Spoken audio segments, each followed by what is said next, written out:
fireside on this great. Thanks, bro.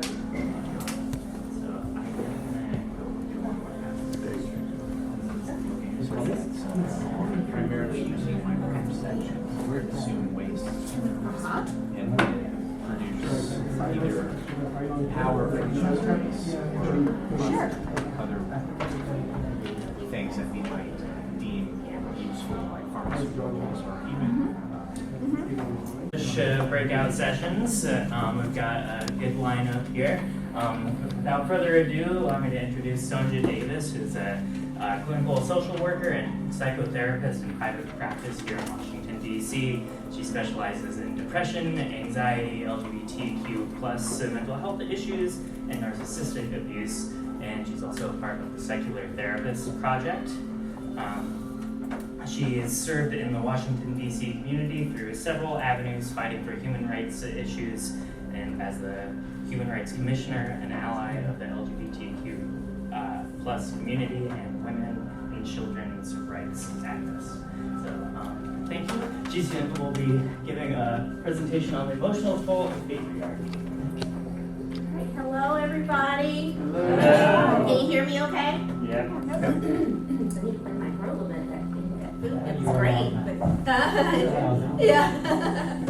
All right. So I want to thank you all for joining me today. I appreciate you all coming and listening to me ramble. This is something I'm really passionate about. I have worked with children and families for almost 20 years. And I don't forget. That's the mood music. You should get to choose your own background music, though. Well, see, we would have something that got us dancing. We'd be in here samba and and everything, Congo line. See, that's more me. But anyway, so I just want to ask a question. How many of you identify as a woman? Raise your hand. As a what? As a woman. How many of you have a mother? Whether she's dead or alive. How many of you have a sister? Daughter? Aunt? Niece? Okay. I ask that question because sometimes people think that they can't relate to the topic that I'm about to discuss. This is my niece, Zoe.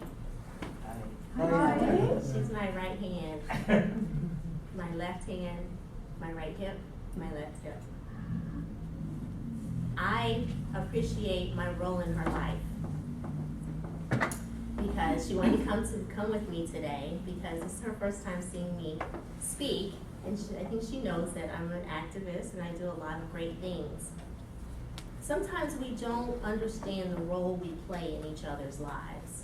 I think that's where humanism comes in. Is that we're all connected. What impacts us may impact someone else clear across the globe. Okay? So I want to, let me see if I can get this to work. Brody taught me how to do it. I'm not tech savvy at all. Okay. So let's start off talking about the role of women in Christianity. And then we're going to start talking about the role of religion, basically. But I chose Christianity because we're in the United States. Christianity is very prevalent, and it impacts us in the way we think, the way we see things, our culture, and even in policy, unfortunately. So, as you can read, the God of the Bible decrees that women must submit to the dominance of man. Now, as women, how many women in here? Does that make you cringe a little bit? Oh, that makes you cringe. Okay, great. Yeah, we have an ally on the front row. All right. So that it's cringeworthy, but it's a very powerful statement because it's almost kind of the underlying ideal that moves our society along. It's rooted in our the way we see ourselves, our community and people in our communities, and it has been an underlying issue in how we view women.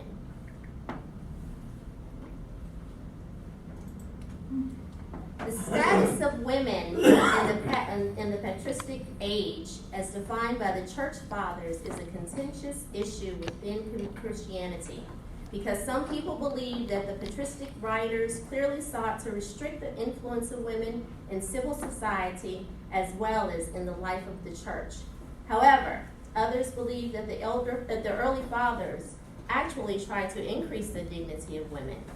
The patristic era, which extends roughly from 150 AD to 500 AD, is claimed to be harsher than the Middle Ages themselves in attributing social roles to women, hence the expression patriarchy, used by modern-day feminists. It's tempting to assume that male dominance is the natural state of human society, but it isn't. We realize as we study religion, Christianity, Islam, that the rules written in their holy books were written by men, right? And for men to gain a role of dominance in society, it benefited them. How did it benefit them? Any takers? Power and control. Very good. Mhm. Women were property. Women were property. That's right. Go ahead. Yeah, free labor. Free labor over the children. Women in the household, right? Okay. So, establishing that little background, which we already do, and also in Islam. Now, I speak to a lot of people who are religious thinking, following, and Islam is interesting because it spans so many different countries. There are many different views on women from country to country. Some countries, believe in women being completely covered. Some countries, they believe that women can make the choice to be covered. But all in all, it can be seen as oppression, right? And so we kind of question the belief system. But overall, they still believe that women are subservient to men. So, as a therapist, as Brody introduced me, I am a psychotherapist. I have a private practice in DC. And I have spent the last nearly 20 years working with children and families. When you work with children, you kind of run the gamut of everything. Because without the parents' consent, you really can't do a lot of things with kids. And then the things that are impacting the children are because of what the decisions that the parents make, or there's other things that come along with the family. One of the things that I've experienced most in working with children and families is that the women are always in a state of depression or anxiety. How do you think that impacts the children? Can you take this? It's quite a role model. It's a role model. Go ahead.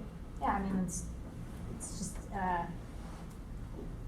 this body image thing. I see a lot more women who are trying to dial back their own self-critique because they're seeing their daughters begin to exhibit that behavior, and they realize that even though they think their daughters are perfect, they're not saying that about themselves. Correct. Definitely. I love that. Anybody else want to jump in? I'm an interactive person. I forgot to tell you guys that. But this is a list of many of the issues that I see in my practice working with women. I no longer work primarily with children. It's become more of working with women and individuals in the LGBT community. And interesting enough, most of my clients are between 15 and 35. And the way our society is changing slowly, the way we raise our children is very different. But these are some underlying issues because a lot of times, what you stated, I'm sorry, I didn't get your name, Elaine. but Elaine stated that mothers are the role model for their children. And when mothers are not in a stable, happy state of being, their children are affected. So a lot of times moms will take on the role of doing everything. And you'll see up there codependency. Who's ever heard that term before? No? That hurt you? Who's lived it before? Who's lived it before? That's it. I like that. Thank you very much. I'll add that to the next time I do this presentation. What does that mean to you? Codependency. Over responsibility. Over responsibility. Taking on too much. Taking on things that aren't even ours to take on. Taking on the responsibility of others who could easily, for people who could easily do those things for themselves. Well, where did we get that idea from? Rooted in religion and patriarchy. Because we've been given the role of taking care to our own detriment. And now we see a generation of kids, and there's no millennials in here, are there? Because they'll get offended. No, she's in Z, I think, or so it's a new category for her. But we see it in this generation because their mothers took on everything, making decisions for them, doing every little thing for them. And now they're struggling with all of these things, anxiety, depression, low self-esteem, because their parents did everything for them. They don't know how to make decisions. They don't know how to even protect themselves. To even just to cross the street is a difficult task for some of them because they're not confident, and that's where we go into the low self-esteem and the confidence issues. They're not confident to do anything for themselves. So that's throwing them into a great state of depression and anxiety. Now you wonder, like, where am I going with this, right? That low confidence and self-esteem rooted in patriarchal thought is leading us to a lot of social ills. And one of the things that I want to talk about is where we are in men's roles in society. I'm a single woman. Any single ladies in here? No single ladies. All the single ladies. No, okay. I'm a single woman out here dating. Oh my gosh. If you guys are married, hang on tight. Hang on tight. Yeah, it's rough out here. The issue is because patriarchy has been under the microscope for a while, we're starting to really evaluate what it looks like, what it has looked like, how it has hurt us as a society. And feminism has been on the rise. Now, you hear a lot of men say, oh, feminism, oh, that's a dirty word, right? But actually, if you really look at feminism, it can benefit us. There was an article in the Washington Post recently on why patriarchy is killing us. Did anybody see that article? You did see that? Okay, you saw that. Yep. And so, the challenges with feminism, there's some positives, there's some negatives. How feminism is kind of the road that it's going on, it was meant to, give us liberation and give us rights and help us to be in the workforce and find equal footing with men. However, one of the challenges is that women are starting to take on those roles that men have taken on in the way that they engage with other people. Have you ever had a boss, a female boss, who was a little rough or a little difficult to get along with? I am that boss. You were that boss. What makes you that boss? I'm assertive. I'm outspoken. I use critical feedback. Mm. I operate in the workplace as my male peers because I'm in a male-dominated environment, both in government leadership and as a physical scientist. Mm-hmm. Mm-hmm. Thank you for being able to admit that. It's important that we are self-reflective.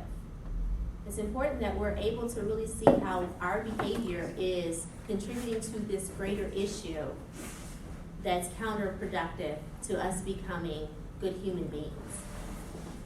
So one of the things about that role, I'm not gonna pick on you too much. One of the things about that role is that it makes, instead of us, as women are getting more prominent in the workforce, we're having to take on those male attributes in order to make it, basically. What you're going through is not uncommon. But we have to think about how it's going to impact us further down the road. As more women are getting into those roles, we need to change how we actually lead. Leadership is power. It's power, right? But leadership isn't powerful if you're stepping on other people. We've seen that as in our history with patriarchy. Now feminism is starting to go in that same direction. So there's a difference between feminism and humanism. I'm doing terrible at this thing here. Okay, we're gonna go back to that in a minute. Did everyone know that there was a difference between feminism and humanism? So feminism focuses on women's issues, whereas humanism, we just focus on everyone and everyone being equal. Gender, whether it's gender, race, culture, whatever, everyone has the right to be who they are. However, humanism misses the mark when it comes to addressing individual issues, when it comes to feminism, when it comes to LGBTQ issues, when it comes to race and colorism. Okay, so some people would say, oh, if we're just humans and we practice humanism, then it covers everything. But it doesn't. We really need these smaller groups to kind of help us bring it all together. Even as I don't call myself a feminist, I call myself a womanist. Who knows what womanist is in here?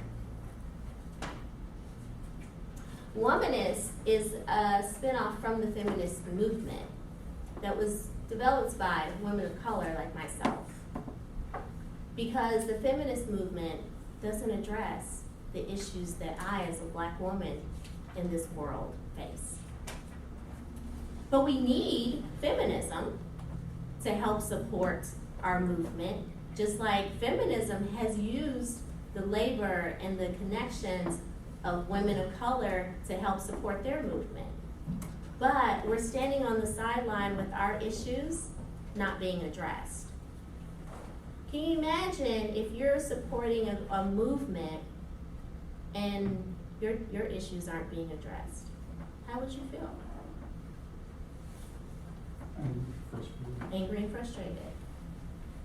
I, as a black woman, am labeled as soon as I walk in a room. I get the label of angry black woman. But let's go back to our list here. Most of the women that I see are women of color. And a couple of things that I didn't put on the list.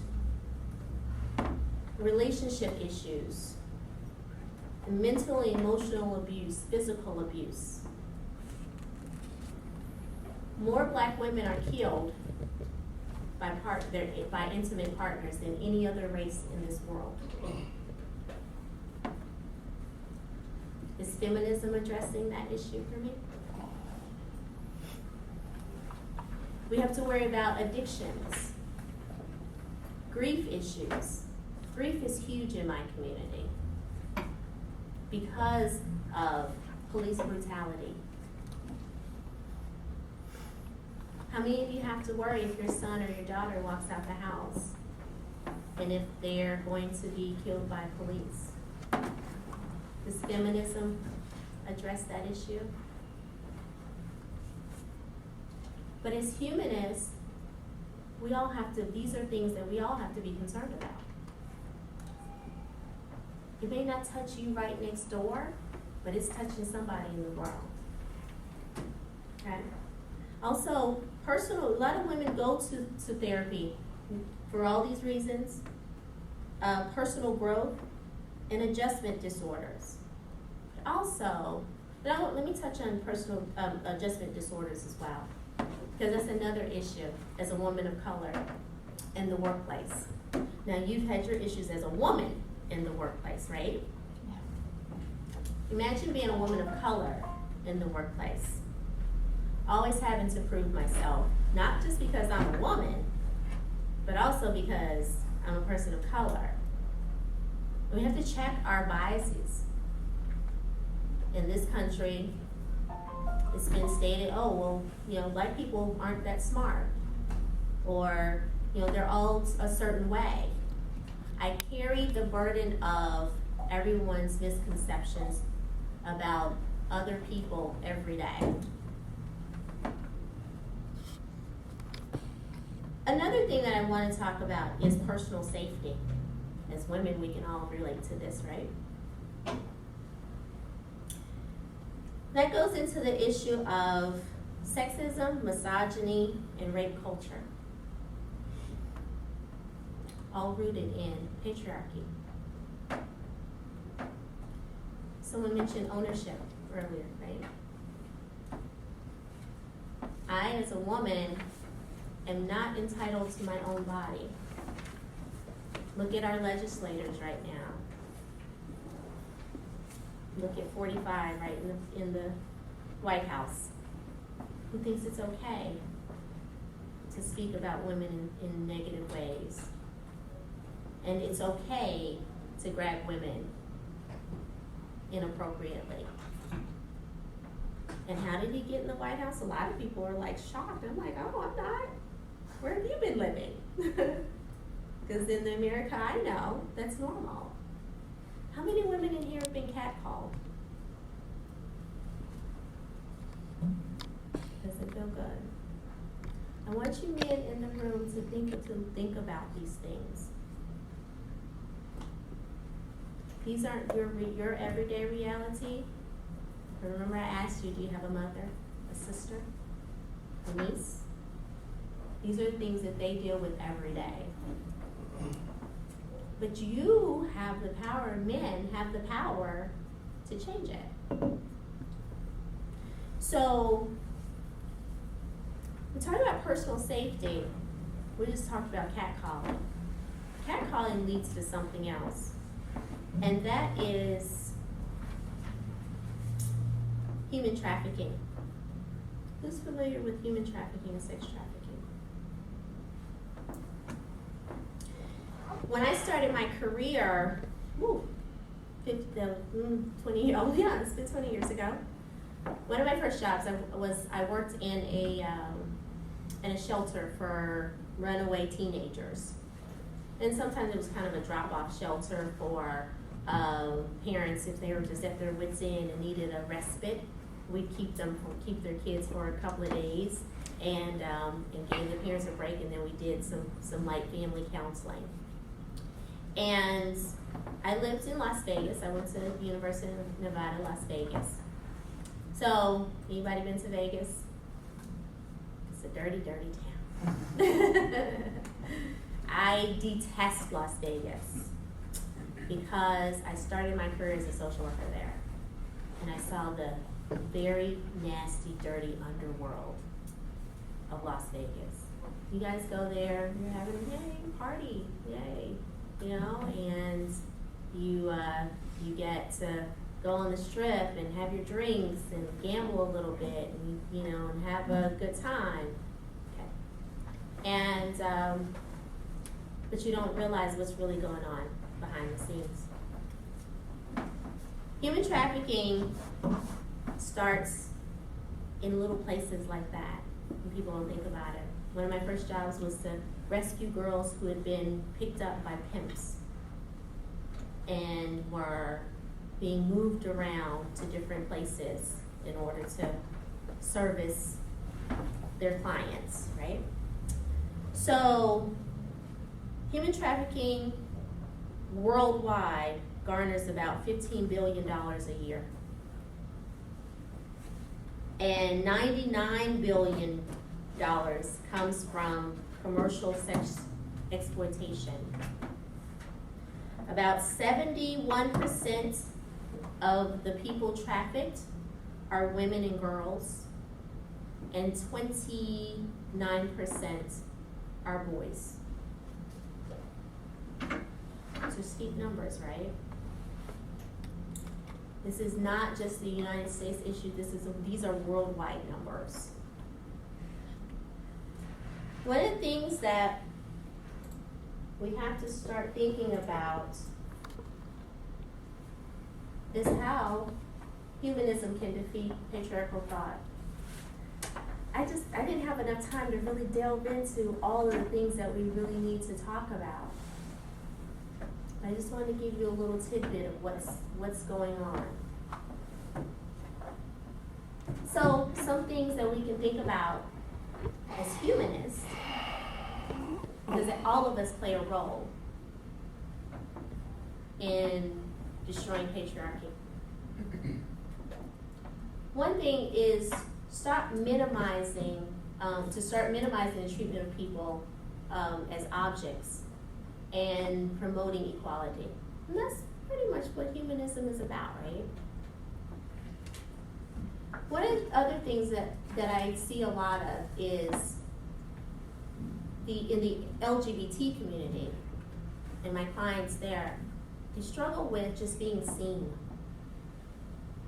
Just being seen as human beings.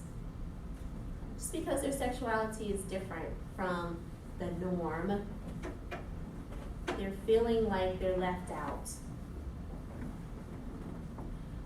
When did we stop seeing people as individuals and respecting individual choice?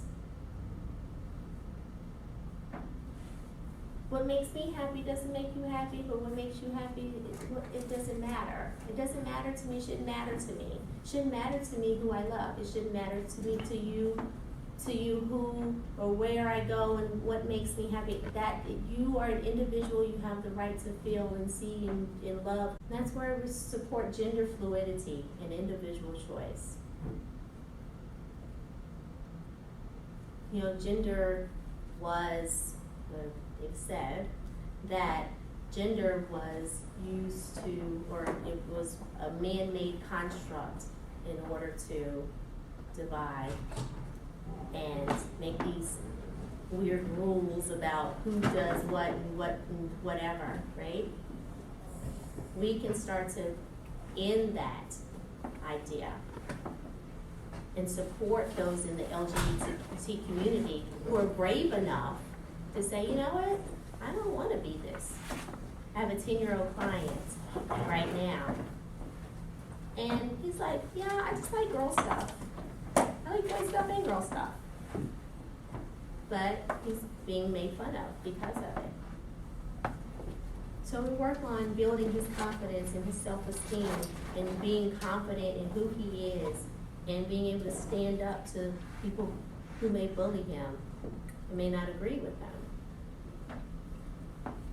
We can all play a role in that. Encouraging and supporting wellness and self-care. I'm big on self-care. Does anybody have a self-care ritual? Mine is traveling. I get on a plane, I just go. Whoever has the cheapest flight, I just go. But those are things that we have to do for ourselves so that we're focused on our own healing and well-being so that we can go out there and help others live their best lives, right? And acknowledging individuals' talents and vulnerabilities.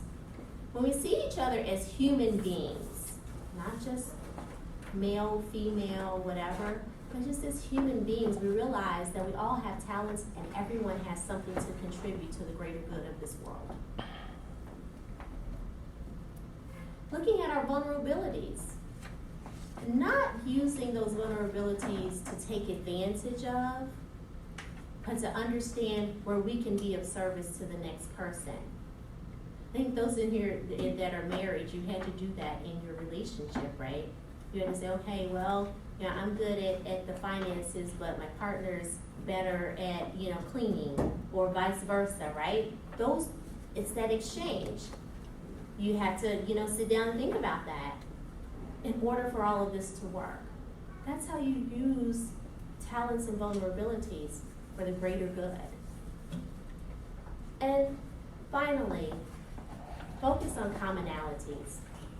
We're a very diverse room in here, but we're more alike than we are different. I think we all want the same things. We all want to be happy, right? We want our children to be happy. We want our children to be successful and, you know, be able to be independent and give us grandchildren and great-grandchildren, hopefully, or whatever your desires are. But I think we all have very similar desires. Just like I want to be successful in my career too, you know. We're very much alike. We have to start focusing on that. So, questions? I want to know about the imposter. Was it the Imposter syndrome.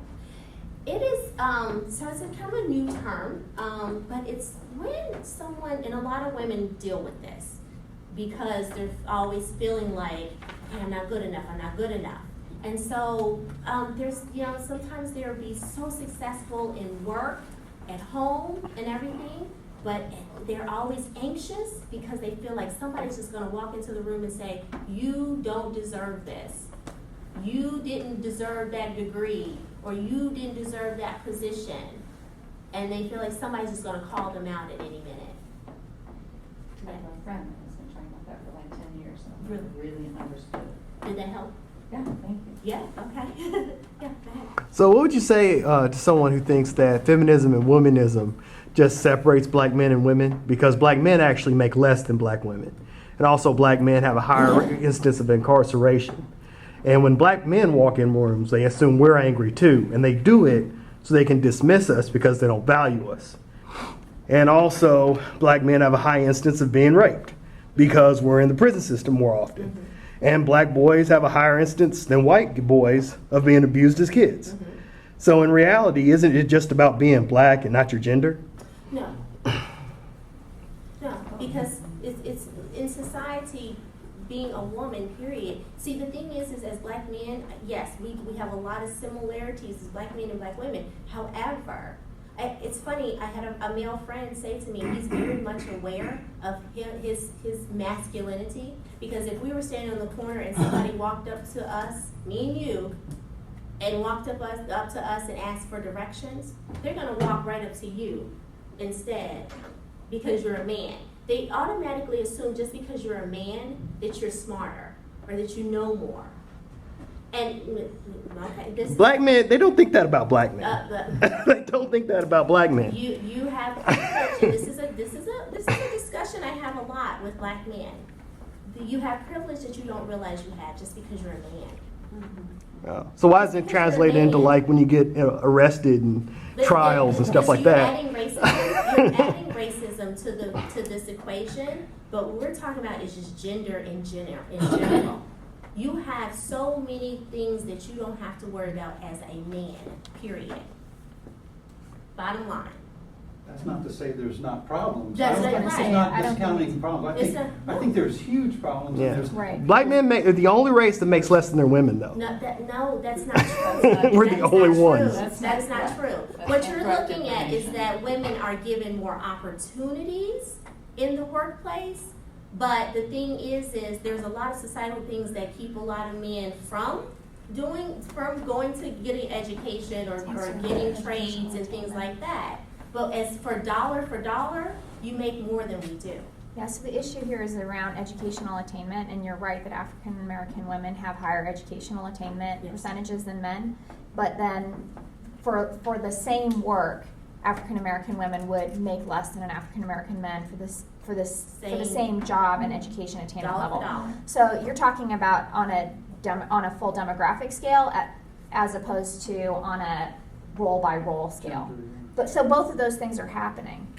So there's a structural issue which is impacting African American men, but again, it's a different structural. There's a whole lot of Yeah. things that go into the like a pot. But what matrix. you're saying is you're thinking that black women make more than men dollar for dollar. That's not true.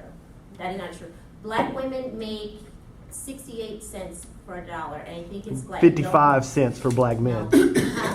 55 cents for black men. No, that's not true. Go ahead, because we could spend all day on that. Do you know anybody worse than black woman?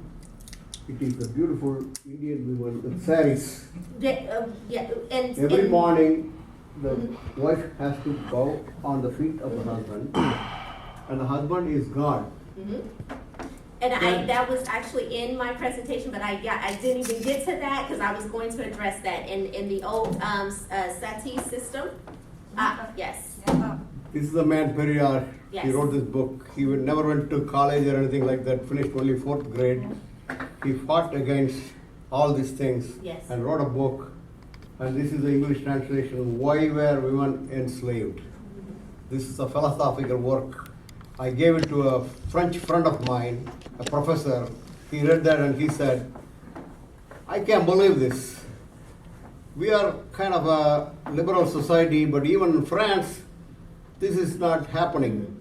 The way he has written in 1920s, that is really, I request you all to take a copy if you can, and thank you. I thank you for addressing that because that was in my presentation. Because I wanted to talk about all of the different systems that patriarchy has formulated and upheld that oppresses women, and the old Sati system and the caste system, infanticide, where all the girl children were being killed, and also female circumcision and child marriage.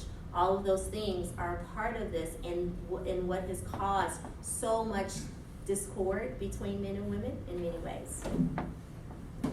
Even in India, under caste system, these women are placed at the last, the down and down.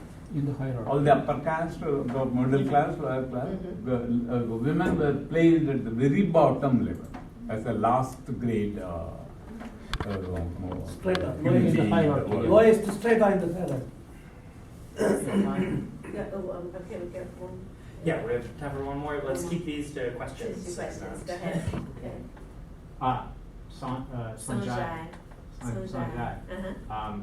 Excellent presentation.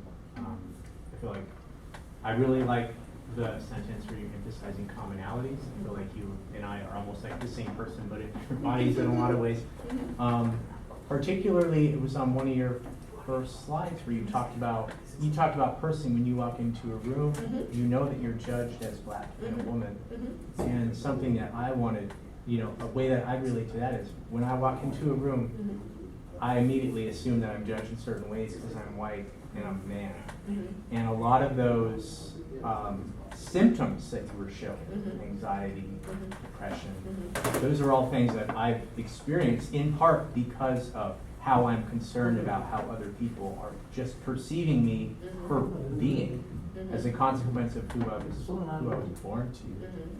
And but can you recognize that you do have privilege just being a white man? Exactly. So just maybe trying to figure out ways that we can have that nuanced conversation, particularly about the patriarchy assumes my dominance, and I don't want that. Right. I don't want that dominance, right? And I know when I walk in a room, people assume that I have that dominance. Right. I don't want And I'm glad you brought up that assumption of dominance. Right. And that's one of the things that is a challenge for men in general in our society is now that we are understanding patriarchy and how it's negatively impacted us. Right. Now men have to redefine their roles. It's up to you guys to redefine the roles, and that it's essential for you to do it because that's how we're going to destroy patriarchy. because it's hurting you just as much as it's hurting us. Right. Because, you know, if you can't even show your emotion. You can't, you know, be gentle and kind because that's, you know, just naturally who you are. So it's hurting you, and those same symptoms as you mentioned that I listed, anxiety, depression, is rising in men because they're trying to live up to this standard of patriarchy that doesn't fit them. Right. And trying to confront that with other males. Oh, right. Yes. Yeah. Yes, because you get shot down pretty quickly. Don't you Right, really? yeah. Yeah. Thank you guys. I wish we had more time.